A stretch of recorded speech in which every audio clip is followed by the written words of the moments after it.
Ini alasan sebenarnya Israel tidak kirim kubah besi ke Ukraina.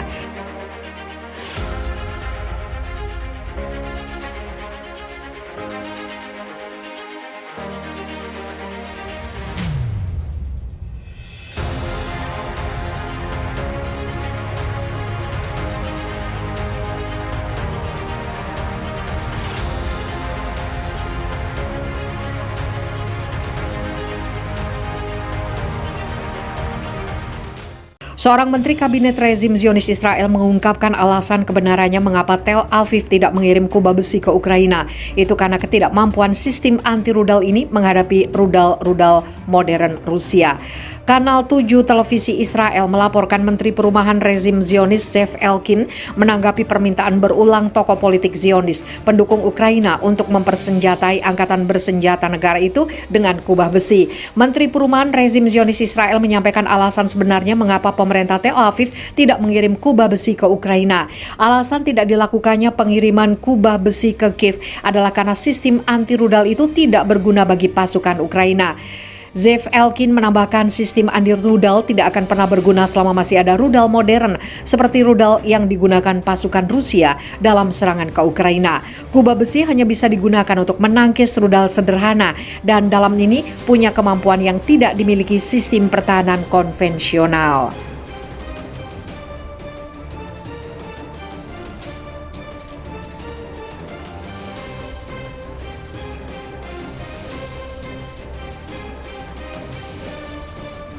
Ukraina keluhkan Iron Dome Israel yang membeli lawan rudal Rusia. Pernyataan kontradiktif disampaikan pemerintah Ukraina terkait sistem pertahanan Iron Dome buatan Israel.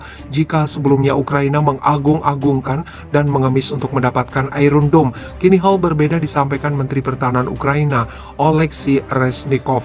Menurut Reznikov, sistem pertahanan anti-rudal Iron Dome andalan Israel tersebut dibuat tidak berkutik melawan rudal-rudal super canggih Rusia. Pernyataan Reznikov itu tentu sangat kontras dengan pernyataan Duta Besar Ukraina untuk Israel, Yevgen Kornichuk, yang sebelumnya sangat mengagung-agungkan Iron Dome. Kami butuh bantuan Israel, kami butuh Iron Dome yang akan berguna untuk menyelamatkan wanita dan anak-anak kami dari rudal-rudal Rusia di wilayah kami, kata Kornichuk. Saat itu, seperti dilansir Jerusalem Post Senin 11 Juli. Namun rupanya, Iron Dome Israel yang cukup dikenal luas kemampuannya tersebut dibuat membeli saat melawan rudal-rudal Rusia. Hal itu diungkapkan langsung oleh Reznikov dalam sebuah pertemuan Forbes. Kita semua tahu dengan Israel yang mampu melindungi wilayah udaranya dengan baik. Kita semua juga tahu nama Iron Dome, tapi faktanya itu tidak 100% melindungi. Fakta lain, saya telah pergi ke Israel dan berbicara dengan pabrikan dan pihak terkait di sana. Iron Dome dibuat hanya untuk melawan rudal pelan, rendah, jangkauan dan kecil sehingga tidak dapat melawan rudal jarak menengah dan balistik, kata Reznikov. Sebagai data pendukung, Iron Dome merupakan sistem pertahanan anti-rudal yang dikembangkan mulai tahun 2007 oleh Rafael Advanced Defense System dan Israel Aerospace Industry. Dikembangkan menyusul serangan berdarah roket Hizbullah pada 2006 yang menewaskan puluhan rakyat Israel saat itu.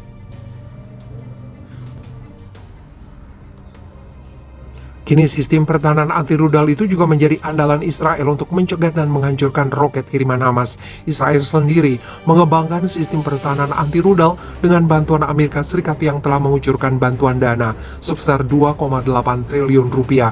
Namun sejatinya, sistem pertahanan ini memang dikembangkan untuk roket dan artileri jarak pendek dengan kisaran jangkauan antara 4 hingga 70 km.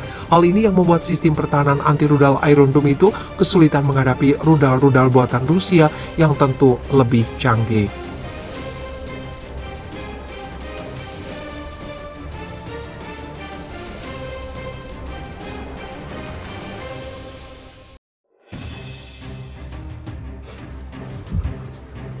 Zelensky panik, Presiden Ukraina mendesak Israel saudaranya jatuhkan sanksi pada Rusia, namun ciut juga. Presiden Ukraina Volodymyr Zelensky pada Kamis mendesak Israel menerapkan sanksi internasional terhadap Rusia.